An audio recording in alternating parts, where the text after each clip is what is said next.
The broadcast is now starting. All attendees are in listen-only mode.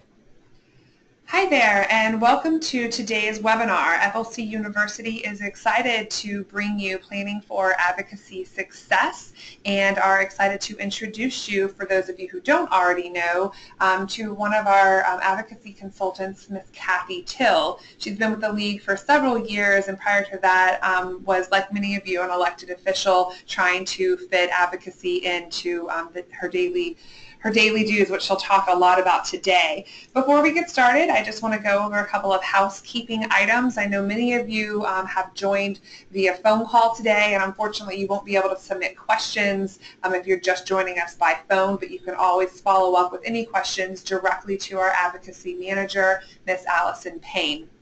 And her email address will be at the end of the PowerPoint.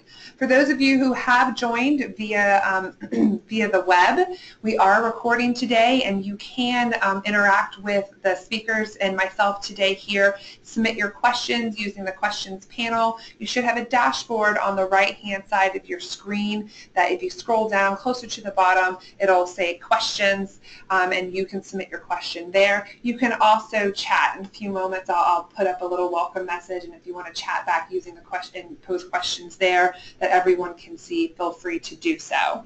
And with that, I will turn this over to our speaker. Kathy?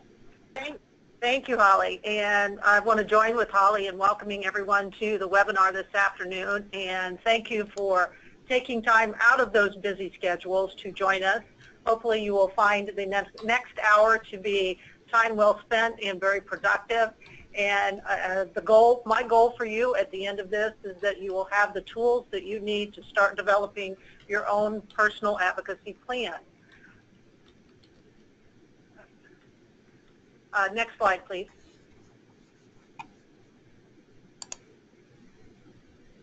There you go. Thank you. I started with this quote by one of our most beloved presidents, President Kennedy, because it really sort of segues into what we're going to talk about today. And I can tell you that from experience and from working with many of you throughout the past several years, that sitting on the sidelines is not going to get you to where you want as it relates to accomplishing your advocacy goals. So it's time for you to make that commitment and decide to get engaged and be involved. Next slide, please. Three things that we're going to talk about is, first of all, there are several myths, there are several beliefs that a lot of our elected officials have when it comes to advocacy. So we're going to really, hopefully, alleviate those concerns and put those to rest today. And then we're going to talk a little more in depth about how you can get started creating your own personal advocacy plan. And then if one of your advocacy goals is to get your council colleagues engaged in this process, we're going to give you some strategies on how you can do that as well. Next slide. We brought in the big guns today to help us dispel the myths. And these are three of the most common myths that we have. And Holly, you can erase each one of these as I go through them. First of all, that it takes too much time. A lot of the strategies we're going to talk about today you're going to find are going to take very, very little time. So we can dispel that myth, that it's too hard and only the experts can do it. Once again, absolutely a myth. The strategies that you're going to hear about today, they're for everybody. So anybody has the ability to incorporate those, and even if you just do one or two things, you're going to find that even the novice advocate can be very engaged and can make a difference. One of the myths that we hear often, or one of the comments that we hear, is that this advocacy really doesn't make any difference. Legislators already have their minds made up on different issues. But I'm here to tell you, and our legislative advocates at the League would tell you the same, that your participation, your involvement really, really does make a difference in the outcome of legislation. So we need for you to really get engaged. Next slide, please. Why do you need a plan? Well, right now, as you know, we're in the midst of the college and NFL football season, so we'll use that as a perfect example. And for any of you that are sports fans, whether it's football or any other type of sports, you know that those coaches, those teams every week. They sit down, they review their opponent's different plays, they come up with different strategies, and they go onto the field or onto the court when it's time to play with a plan. Never will you see a team that just walks out onto the field after being a week off with no strategies on how they're going to win the game. So you need to have that same type of plan. It can be something that will be very, very simple, or you can make it as complex as you want. This is going to be your plan. But in long term, what's going to happen is you're going to become a stronger advocate, and thus your community is going to end up reaping the benefits of your advocacy efforts. Next slide, please. I would like for you to spend a few moments, whether you do that now. For those of you that are driving, you may have some windshield time that you can do that, or for those that are watching. But at some point, just spend a few minutes and ask yourself some of these questions. First of all, how much time do I have to devote for advocacy? You know, if you've got a public life, a private life, and a professional life, you're wearing many, many hats. So you may say, my time is so limited, I just don't have time. But hopefully we'll dispel that myth, as we said, and show you that you do have time. What are some of your goals? What strategies are you already doing right now? If it ain't broke, don't fix it. So keep doing what you're doing, but maybe you're at a point where you're ready to up your game a little bit. So think about what you're doing that's working, and where there's opportunities for you to improve. Think about what you've done in the past that hasn't worked so well, and maybe we can show you some strategies to help you improve your game. Next slide, please. Again, to sort of get those creative juices flowing, there's a few questions I would like for you to think about. And again, you need to take the time to do this when it's good for you. But one thing I would encourage you to do is be very, very honest with yourself when you answer these questions. You know, where are you at in your advocacy life? What are some of the goals? Maybe you are in a district that now has a brand new legislator, or may have a new legislator after the November election. So maybe you're at the point where it's time to build a new relationship. Or maybe you have that relationship, but it's not quite where you want it to be. It's time to make that stronger. Maybe that you've decided this is the year I'm really going to get engaged throughout the session, or I want to make an effort to get my colleagues more involved, or I even want to take the next step and get my constituents involved in advocacy so I can really expand that advocacy network work that I have. Or maybe there's something that's one of your goals that we haven't talked about. And if that's the case and you want to discuss that after the presentation, I hope that you will take the time to contact myself or Allison or one of our team at the League, because we would love to talk to you about how you can accomplish that advocacy goal. The next question is, once you've had an opportunity to answer these questions, where are your strengths? Or maybe where are some of those areas that I need to improve in each one of these? And I would encourage you to actually write down your answers to these questions, because then you'll have an opportunity to go back and refer to that, and that will really help you to develop the plan that you want to have. The next question. If your goal is to be more involved in advocacy, what stopped you from doing so at this point? Is it one of those myths that we talked about? Is there some other reason? Whatever it is, think about what's really prevented me from getting to where I want to be in my advocacy life. And the last question, and think about that daily schedule that you have. Crazy busy, I am sure. How much time do you have to devote to advocacy? Right now you may be saying, I don't have any. So, I've got to find the time. Well, I can promise you there is time there in that schedule. Having been an elected official, I understand what you are going through on a daily basis, and I can tell you that there is time to fit it into your schedule. But in addition to that, think about what is that best time. For some of you, it may be every morning, it may be once a week. Some of you might prefer evenings or weekends, whatever that time is. Again, there's no right time and there's no wrong time. It's the best time for you. Okay, next slide, please. One of the keys to success, if you take nothing away from today's presentation, I would hope you take this away, is that you've got to make an appointment with yourself to engage in advocacy. And the best way to do that is to literally get out that calendar that you have. For those of us that still are old school and like to write it down, or put it into your phone or your iPad, whatever you have. But make an appointment with yourself once you've determined when you have time to do advocacy, and do it every single week. And in addition to that, it's got to be a priority. When it's on the calendar, everything else has to come second. Obviously, there's emergencies, but other than that, put everything else aside. Just like if you were going to a business meeting, you know, you're not going to cancel that meeting with that brand new client just because of some other small issue. Same thing needs to be said about this. It's got to be a priority. And once you do that, you're going to find that it's going to become a habit, it's going to become part of your regular routine, and it's going to be much, much easier for you to continue to do it throughout the year.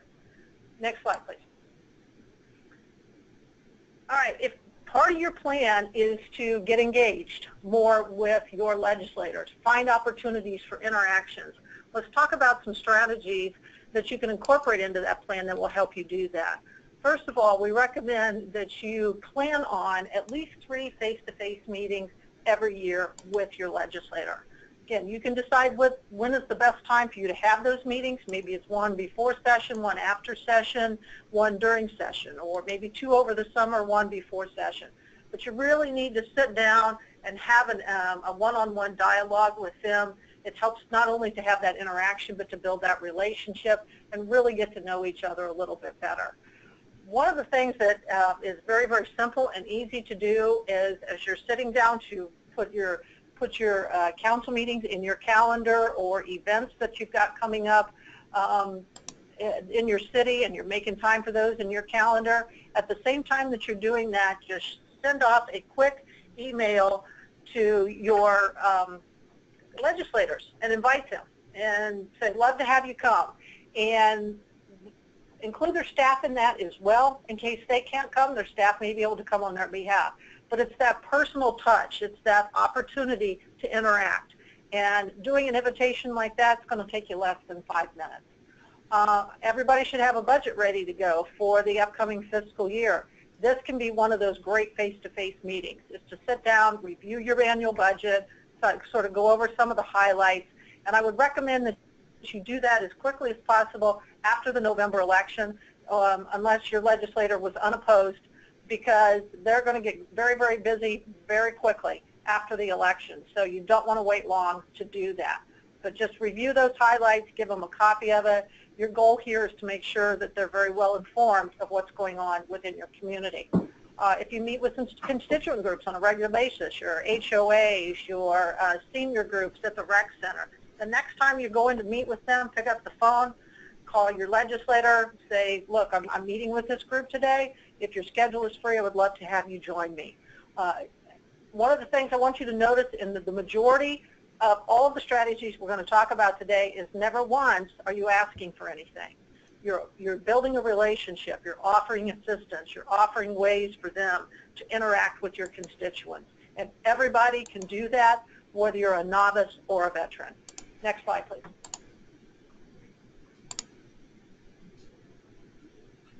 All right, some additional things that you can do to create that regular interaction. Every legislative delegation is required to hold meetings prior to the start of session. This is one of those strategies. You really do need to make time on your calendar to go to those. It's a great opportunity to talk to all of the delegation at once. You can arrive early, spend a moment shaking their hand, saying hello, listening to some of the comments that they have. Maybe you're there to present your city's priorities or support a colleague that's doing that. But this is a great opportunity to just get a feel for what's going on and where their minds are at. And it's a chance for them to see you, you to see them, and you do not want to miss that opportunity. Also, this can apply to everybody throughout the entire state. Maybe you have a newly elected, or will have after November, a newly elected legislator. Or your legislator gets successfully reelected. You got to go to those council meetings anyway, so how about you just work with your staff to set up like a little reception prior to the start of that meeting and invite them to come and interact with yourself as well as your colleagues and constituents, and also give them an opportunity to say a few words at the meeting. This is a great thing to plan on. And again, legislators love, excuse me, love opportunities to interact with constituents. Excuse me. So any opportunity that you can create for them to do that will be greatly appreciated. Once you get to know what their legislative priorities are, maybe you know somebody in the community that they don't know yet that may be a very good fit for them to work on that priority together. Offer to be the conduit that introduces the two of them. And again, that's a simple phone call.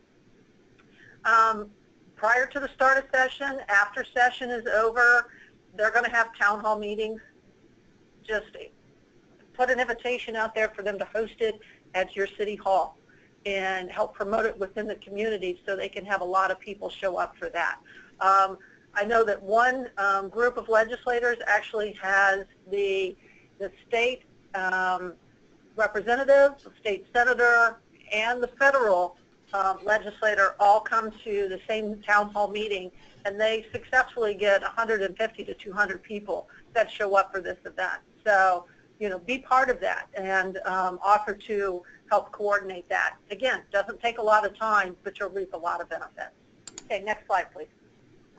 All right, how can you strengthen the relationship? Well, a lot of the strategies we just talked about will do exactly that. But let's talk about a few more that are specifically targeted for that purpose. And again, these can go right into that advocacy plan. And this is a good place to talk about, you know, when you're creating that plan, make a weekly to-do list. Well, this week I need to send them this email, or I need to send them this thank you note, or I need to wish them a happy birthday, or send them a card, whatever the case may be. But keeping a to-do list as part of that plan will really help you stay on track. But commit to having that conversation or reaching out to them at least once a month in some capacity. The purpose of that, in addition to strengthening that relationship, it keeps your name, your city's name, and your community at the forefront of their mind. So when you make that phone call, they'll immediately recognize who you are.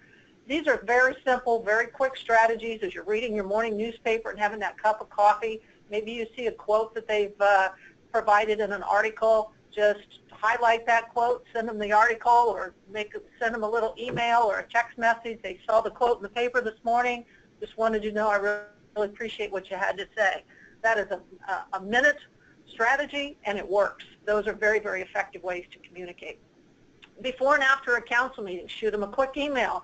But, you know, we talked about inviting them to those meetings. Here's what's going to be on the agenda. If they can't make it, if their staff can't make it, after the meeting's over, just thought I'd let you know what some of the highlights of the meeting were, because I know you're very interested in this particular topic.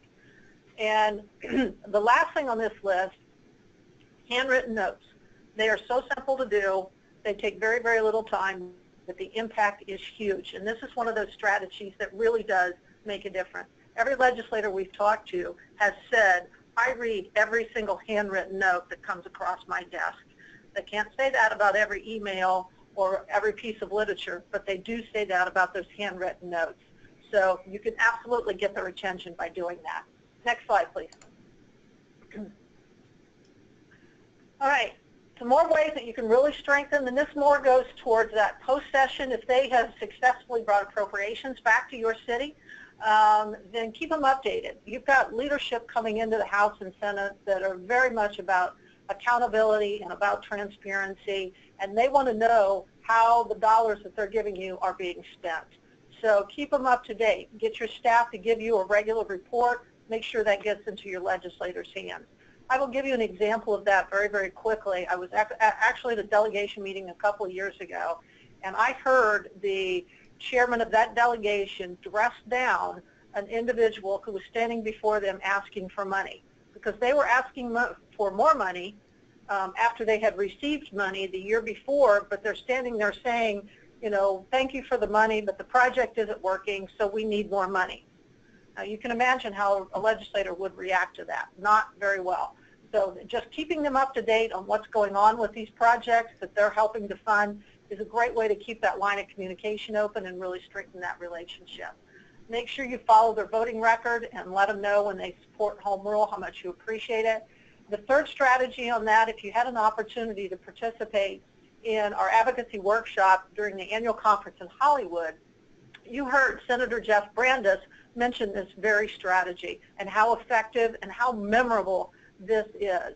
So if you make plans to communicate with your police chief or your fire chief and see if they can arrange that ride-along for a day or an evening, it is a great way to strengthen a relationship, doesn't take a lot of your effort on your part to put it together, but it is something that will be very, very memorable for them.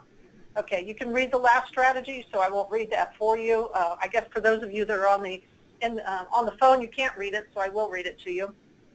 Actually, it says to host a coffee, to introduce legislators to business and community leaders, especially those that are within your CRA.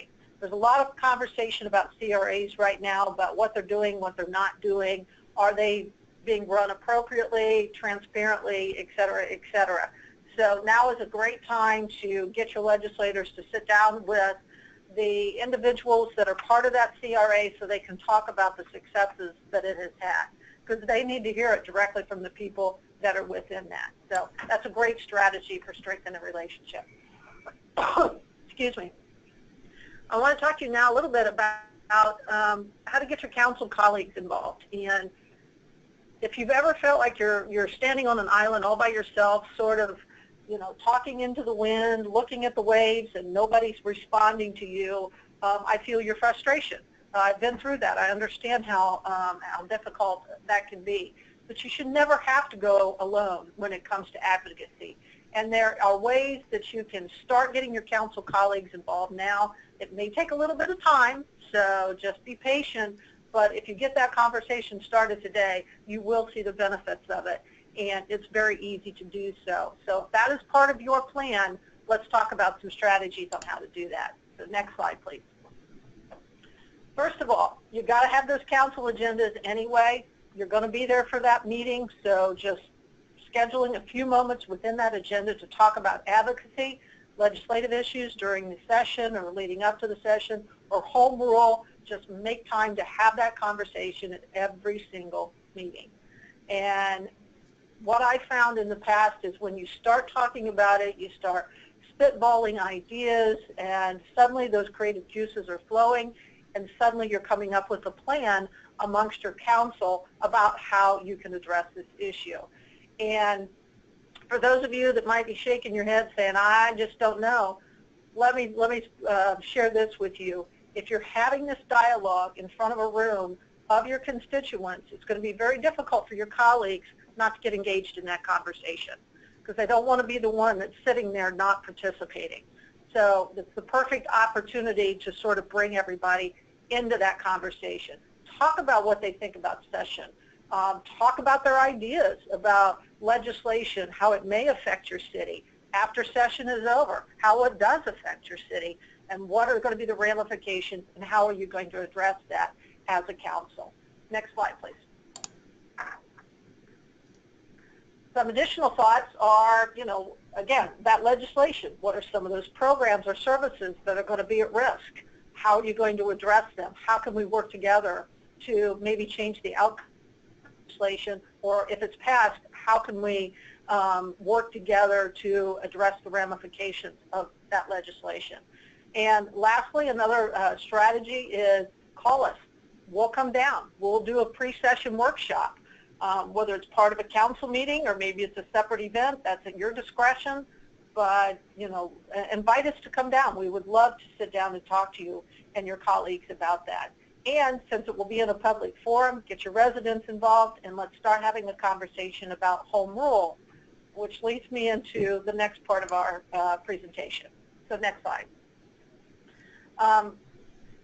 Survey after survey, legislator after legislator has stated that the voices of constituents back in the district are the loudest and most powerful voices that they hear. So it's time, if you're not doing this already, to think about incorporating within your own advocacy plan, how can I get those constituents to be my advocates and to be my voice as well? Because when legislators go to Tallahassee and they talk about government, we don't want them to see buildings. We don't want them to see all of the articles that they've read in the paper about ethics or about spending or budgets and stuff like that. You want them to see the faces of the people that will be impacted by their decision. I like to call this putting a face on your community. And so you can do that by getting the conversation started within your community about home rule, which will lead to their eventual involvement. Next slide, please. All right, so how do you do this? And again, very, very quick, very easy strategies to do. And I'll preface this by saying, you're going to see a lot about adding a statement about home rule. The League of Cities, we have pages of statements already created, so you don't even have to create them on your own. Let us know. We will provide you a list of those statements. You can use the same one. You can change them, whatever you would like to be, but they're ready for your use. But if you have a website, certainly put a statement on there about home rule on your home page. If you have social media, Facebook page, start talking about home rule through social media. Your council agendas, whether you send them out electronically, you have hard copies at your meetings, and the same with your utility bills. You're going to reach a lot of people, a lot of constituents when you do something like that. It's a very quick and easy thing to do, and it starts that conversation about home rule. And be sure you just talk about it at every meeting. Make it a priority. I bet if you did a survey, just a quick show of hands at your next council meeting about how many people in the audience understood what home rule really meant, you would have almost no responses. So let's take it upon ourselves and let's educate people about what this is, why we fight so hard to protect it, and what it means to them that we protect it, and what happens when it's lost. So really start that dialogue. Next slide, please. All right, additional ways that you can keep that conversation going is if you have city-issued business cards. If you do, I bet you're passing them out a lot. Get a message or a statement about home rule and put it on the back of that business card. So when somebody turns that over, they see that. It's a great opportunity to sort of get that conversation started. When it's time for them to get engaged, to send those letters or emails to their legislators about a specific issue, make it very, very easy for them to get involved.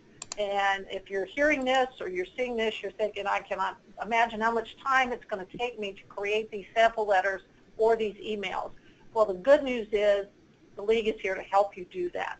So if there's a topic and you need some assistance preparing that letter, please contact us. We are ready to assist you and help you put that together. So you can easily get that out to your constituents with the legislator's contact information. The easier you make it for them to get involved, the more likely they are to do it. And again, all of these strategies, they're very simple. They take very, very little time, but long term, they are going to have a difference. And we can dispel the myth that advocacy does not make a difference. Next slide, please. All right, so where can this plan take you?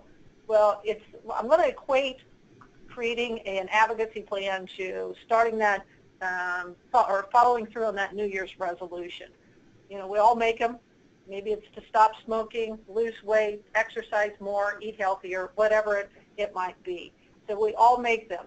But the ones that follow through usually have created a plan on how they're going to do that. And just like that, advocacy has got to become part of your regular life. It's got to be something that you can stick with. So don't set your goals so high that you won't be able to meet them or you'll get frustrated. Set them so that you can build upon those goals. Accomplish one, then move on to the next, accomplish that, and then move on to the next. But create a plan, and again, this is your plan. This is only for your eyes, and this is only for your implementation. So it absolutely positively has to work for you. And remember, a plan, it's not something that sits on a shelf, and it's not something that can never be changed. So it evolves. As you evolve as an advocate, you may decide that you want to make some changes to that plan. So please feel free to do so, because this is for you and you only. And the result of that is that you're going to become a highly productive, highly successful advocate, and your community is going to reap the benefits. Next slide, please. All right. Well, we are very, very excited that tomorrow we kick off the 2017 Policy Committee meetings. Those will be starting at 10 o'clock tomorrow morning. But prior to that, we hope you plan to arrive early so that you can listen in to the Bringing Home the Bacon 3 workshop. It's about getting appropriations back in your community. So it's very, very timely. It's a great workshop. I know you'll want to be there for that. And then our next Policy Committee meetings are in October. And then just shortly thereafter, we're going to have our legislative conference, and the great thing about all of those meetings is they're all going to be in the same location at the Embassy Suites in Orlando. It's where they had the legislative conference last year, so it's a great facility and it's a great location, lots of fun things to do around there as well. So we look forward to your participation in those meetings. And then, believe it or not, right after the holidays, the legislators will be starting interim committee weeks, because the first day of session is March the 7th, so it'll be here before we know it. And then certainly we hope all of you have already marked your calendar and made your plans to participate in our legislative action days, which are coming up March 21st and 22nd. So on behalf of the League of Cities, and thank you all again for participating today. Thank you for your commitment to advocacy, for being part of this, the policy committee process, and helping us create our agenda. And I look forward to seeing you all in Orlando. And with that, if Holly, if anyone has any questions, I'd be happy to take any questions at this time. Right. So for those of you, thank you, first of all, Kathy, so much for going over all of that information. For those of you who are on the call today, we'll be sending the slides out to everyone. In the interim, if you have questions that you would like to submit, you can go ahead and use the question dashboard that should be on your screen, or if you are traveling and are not able to submit those questions, you can always email them directly to Allison Payne. She is our manager for Advocacy and Federal Affairs. Her email address is apayne@flcities.com. Seeing no questions on the screen, I just want to thank Kathy again, and we'll get this posted up on the website. Thank you so much.